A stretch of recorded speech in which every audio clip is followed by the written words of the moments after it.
Pemirsa, akibat dihadiri ratusan orang, penceramah Ustadz Dasat Latif membatalkan dan membubarkan jemaahnya saat akan mengisi ceramah di Pasir, Kalimantan Timur. Mohon maaf sebesar-besarnya, ini tidak enak tapi harus kita lakukan untuk kemaslahatan. Rencana Ustadz Dasat Latif mengisi ceramah akikoh di rumah salah seorang kerabatnya di Kecamatan Grogot, Kabupaten Pasir, Kalimantan Timur batal dilakukan. Sadar kerumunan jamaah berpotensi melanggar protokol kesehatan, Ustadz Dasat Latif lantas membubarkan ratusan jamaah yang sudah berada di lokasi. Meski kecewa, jemaah yang hadir membubarkan diri dengan tertib dan kembali ke rumah masing-masing. Ayo, mohon maaf sebesar-besarnya. Ini tidak enak tapi harus kita lakukan untuk kemaslahatan kita semua.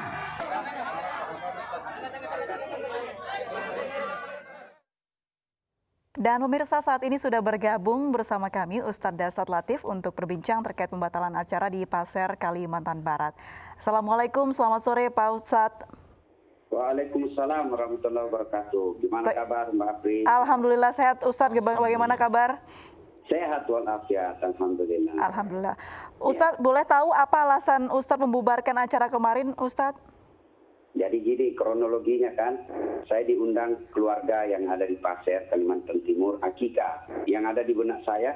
Jadi selama pandemi ini kalau ada yang hubungi saya ceramah itu syaratnya satu, gimana keadaan situ, zona hijau atau zona merah.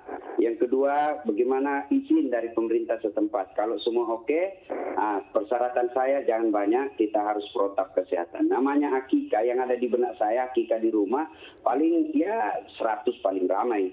Nah, setelah saya sampai untuk dari sana, dari Makassar, naik pesawat ke Balikpapan, lalu naik darat lagi, hampir 6 jam untuk sampai lokasi. Nah, kemudian saya sampai malam, kenapa banyak betul manusia? Mobil dan motor yang parkir hampir setengah kilometer. Wah, saya bilang ini sudah tidak betul ini. Saya bilang, ayo pulang. Saya ambil mic, saya bilang, tidak usah.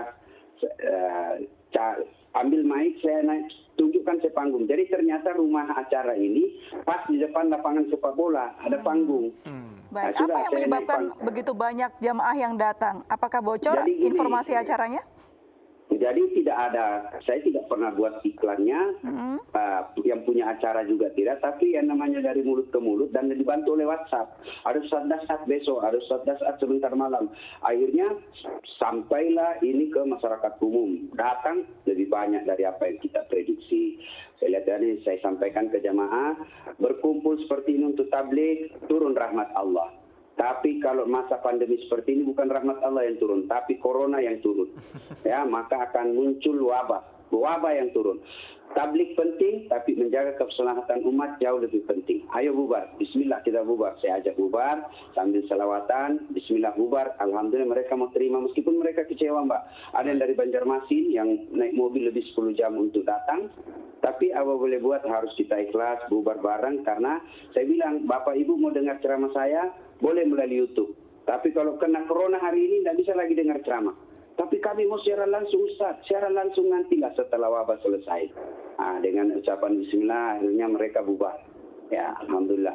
Jadi tujuan saya membubarkan ini lebih kepada kemaslahatan jiwa. Kaidah fikih dalam Islam dia ada disebut maqasid syariah. Maqasid syariah itu kalau di Indonesia Pancasila lah kira-kira. Tujuan dihadirkannya hukum Islam itu ada 5. Satu di antaranya yang pertama dan utama hifzun nafas, artinya memelihara keselamatan jiwa. Ya, sholat berjamaah boleh dihilangkan, kemudian Idul Fitri boleh dihilangkan, boleh ditunda. Ya, untuk apa? Menjaga keselamatan jiwa. Tabligh akbar ini memang baik, tapi untuk masa sekarang ini kita harus bekerja sama, berbarengan untuk menghilangkan wabah dengan catatan hindari berkumpul. Kan ada 3 anjuran itu, pakai masker, jaga jarak, cuci tangan, tapi yang keempat yang paling penting lagi, hindari kerumunan. Nah, maka saya lihat ini ada baiknya, tapi mudaratnya jauh lebih besar. Ayo kita harus bubar, dan mereka mau bubar. Baik, kita Pak harus Ustadz, menghargai, ya. Artinya memang dari inisiatif Pak Ustadz sendiri ya untuk membubarkan masa itu ya. Kemudian setelah dibubarkan itu, apakah acara ceramah Pak Ustadz masih terus berlangsung atau seperti apa? Nggak ada. Ini saya langsung ambil alih. Saya bilang nggak usah pakai MC. Saya lihat langsung, saya bilang sama panitianya, wah ini sudah tidak betul. Ini namanya niat Jadi baik, inisiatif cara dari salah. Pak Ustadz sendiri ya? Iya, saya inisiatif, saya bilang mana mic-nya, saya ambil mic, nggak usah pakai, karena makin lama kan prediksi saya makin lama ini makin berbahaya. Akhirnya saya langsung, tolong tunjukkan saya tempat yang tinggi, panggung, ditunjuklah. Di situ ada panggung di lapangan sepak bola itu. Akhirnya saya naik, saya minta tolong bubar. Ya, sampaikan, alhamdulillah mereka mau bubar.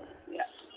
Respon dari panitia seperti apa, Ustadz? Apakah ini Mbak tidak ada panitia, sebab ini bukan organisasi, ini rumah atau keluarga. yang mengundang Ustadz seperti apa responnya? Ya mereka kecewa, tapi saya bilang Anda kecewa, tetapi kita harus menjaga keselamatan jiwa. Akhirnya mereka saya justru yang marah. Loh. Perjanjian kita kan nggak sampai 200-an, perjanjian kamu ngomong cuma 100 orang. Ini bahaya ini, ya. Akhirnya dia minta maaf. Oke Ustadz, kami juga di luar prediksi seperti ini. Mungkin karena cinta lama tidak ada tabligh, mereka datang berbondong-bondong. Akhirnya saya jelaskan, mereka mengerti. Ya. Setelah bubar itu sudah Ustadz Dasat juga ikut bubar, tidak ada ceramah sama sekali yang disampaikan kepada keluarga yang mengundang. Ya, turun dari panggung, saya langsung menuju ke kendaraan. Kemudian kendaraan saya ke hotel ganti baju. Jadi saya sampaikan ke jamaah, tolong jangan ada jabat tangan. Kemudian selesai sampai ke rumah cuci tangan, baju buka, langsung cuci, ya, untuk menghindari wabah. Saya sampai hotel ganti baju, masuk kembali ke mobil, perjalanan ke kota Penajam. Kota Penajam itu kurang lebih 6 jam. Lalu nyebrang lautan pakai speedboat tengah malam, 12:30. Langsung ke Balikpapan istirahat sejenak, jam 6 pagi balik ke Makassar. Baik, kemudian Pak Ustadz, apakah selama pandemi ini memang Pak Ustadz sudah sering memberikan ceramah tatap muka secara langsung, khususnya jika diundang di rumah-rumah seperti ini, bagaimana kondisinya? Oke. Saya menerima dengan catatan yang tadi. Saya tidak ada tabligh akbar, karena kalau tabligh akbar itu kan pasti banyak orang. Tapi yang saya terima adalah misalnya subuh keliling, ya, di masjid. Tapi itu syaratnya harus protap, tidak boleh menggunakan fasilitas umum, bawa sejadah masing-masing, pakai masker dan ya protokol kesehatan. Atau kantor. Misalnya kemarin di kantor Kementerian Kesehatan, saya datang ke kantor Kementerian Kesehatan, di aulanya ada Pak Menteri. Tapi dengan protap, di dalam gedung itu, di aula itu tidak cukup 20 orang, tapi disiarkan menyeluruh ke seluruh Indonesia. Ini yang lebih sesuai kondisi sekarang. Baik. Jadi dakwah sekarang mestinya menghindari pengumpulan massa yang banyak. Pun kalau ada tatap muka kita batasi jumlahnya. Untuk membatasi jumlahnya jangan ada iklannya. Baik, terakhir Ustadz, bagaimana, apakah ada himbauan Ustadz terakhir singkat saja untuk mungkin penyelenggara acara serupa dan juga Ustadz lain yang juga ingin mengisi acara seperti Ustadz, seperti apa? Ya, Mbak, saya kira Ustadz semua tahu. Saya kira semua Ustadz sudah paham bahwa kita harus melawan COVID ini dengan menghindari kerumunan.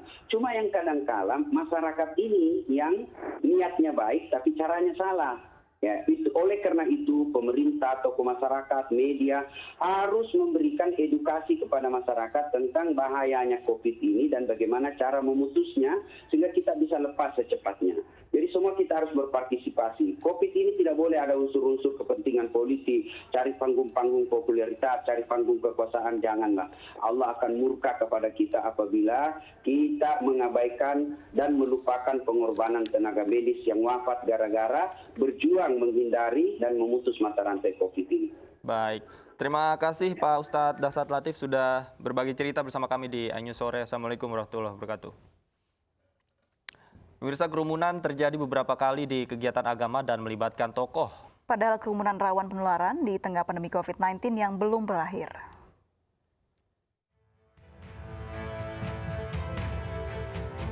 Pandemi COVID-19 di Indonesia hingga kini belum diketahui sampai kapan akan berakhir. Namun pelanggaran protokol kesehatan banyak terjadi. Di antaranya kerumunan saat pimpinan FPI Rizik Syihab tiba di Indonesia 10 November lalu. Bahkan kerumunan tidak hanya terjadi saat Rizik Syihab tiba di Bandara Soekarno-Hatta. Pelanggaran social distancing juga terjadi saat Rizik datang ke Bogor, Jawa Barat 13 November lalu untuk mengunjungi pondok pesantren yang dibinanya.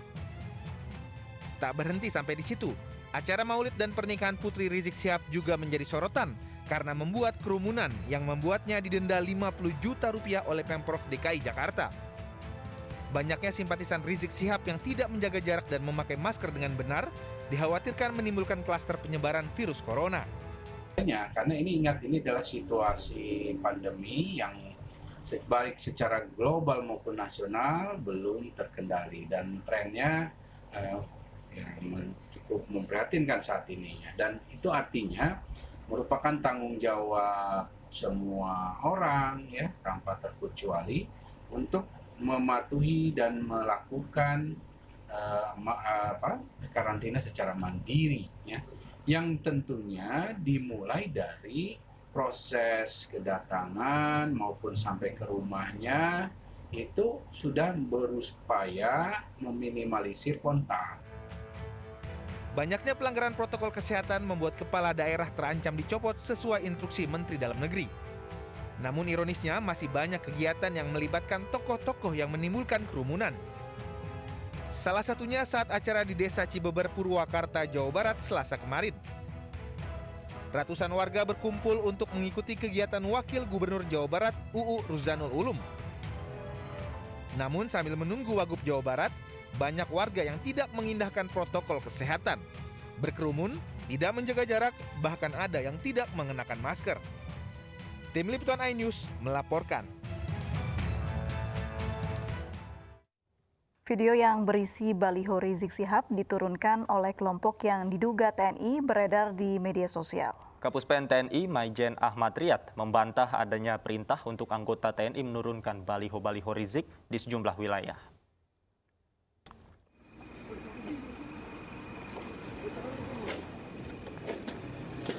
Dalam video dan foto-foto yang tersebar di media sosial, sejumlah orang berpakaian loreng mencopot baliho bergambar Rizik Syihab pada malam hari. Belum diketahui lokasi pencopotan terjadi di wilayah mana saja, namun video ini mendapat respon beragam dari warganet, termasuk akun Twitter yang aktif menyebar, yaitu Permadi Arya alias Abu Janda. Sementara Kepala Pusat Penerangan TNI Maijen Ahmad Riyad membantah adanya perintah khusus bagi anggota TNI untuk mencopot baliho-baliho Rizik Syihab. Pencopotan merupakan kerjasama dengan sejumlah pihak.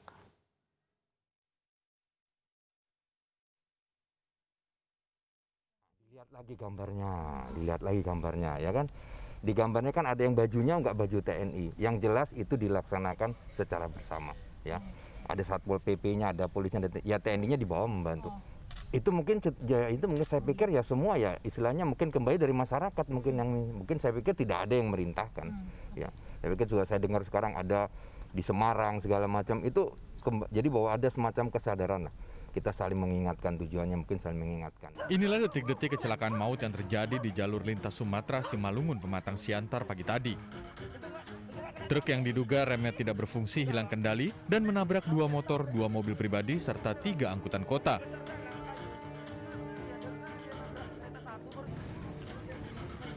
Lima orang tewas, sementara sejumlah kendaraan rusak berat akibat ditabrak oleh truk. Menurut keterangan saksi mata, supir truk melarikan diri usai kejadian. Lajunya kencang, kayaknya remnya blong. Remnya blong? Iya, remnya blong, Pak. Jadi nggak ada yang teriak suruh berhenti? Enggak, karena cuma kami orang di sini, Bang, nggak sanggup lagi. Aku langsung lari ke belakang, amputan itu aja yang aku bilang, Bang. Karena nggak sanggup lagi aku, Bang. Iya, cuman orang kantor camat keluar semua. Para korban langsung dievakuasi, sementara polisi mengumpulkan sejumlah bukti dan keterangan warga yang melihat kejadian untuk mengetahui keberadaan supir truk maut. Akibat peristiwa ini, kemacetan mengular hingga 5 km. Dari Simalungun, Sumatera Utara, Dharma Setiawan, iNews melaporkan.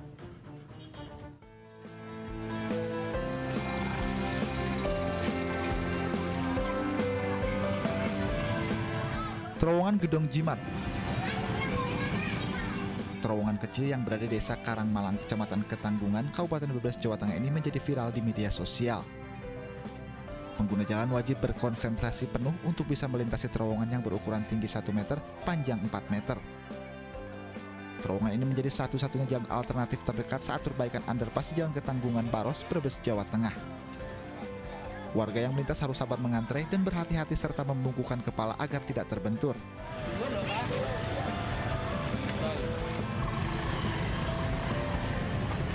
Untuk aktivitas seperti ini kurang lebih baru 5 hari. Kenapa? Karena jalan utama Ketanggungan Cikesal itu saat ini baru ada perbaikan underpass di posisi pada underpass kereta api Karangmalang, baik perbaikan pengecoran maupun drainase. Terowongan yang digunakan sejak zaman penjajahan Belanda ini viral setelah banyak diakses warga. Aktivitas pelintas berangsur normal setelah pembangunan underpass selesai.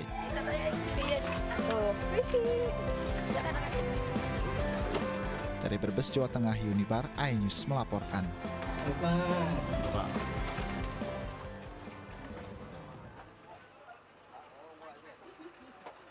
Proses evakuasi pengangkatan gerbong anjlok tersisa 2 dari 4 gerbong KA Gajaya masih berlangsung. Untuk membantu proses evakuasi mengangkat gerbong anjlok di jalur 2, PT KAI mendatangkan alat berat jenis kren. Pagi ini kita dari pihak PT KAI 28 Surabaya terus berusaha melakukan proses evakuasi, di mana untuk proses evakuasi ini kita juga sudah dilengkapi mendatangkan alat mesin kren. Hingga saat ini penyebab peristiwa rangkaian gerbong jalan sendiri masih diselidiki. Peristiwa kereta api jalan sendiri di Stasiun Malang Kota Lama ini bukanlah kali pertama. Peristiwa yang disebut warga sekitar sebagai kereta hantu ini sudah ketiga kali terjadi. Sebelumnya pernah terjadi pada 5 Januari 2011 dan awal tahun 2000. Rabu sore kemarin peristiwa rangkaian KA berjalan sendiri kembali terjadi. 7 gerbong KA Gajayana meluncur dari Stasiun Malang.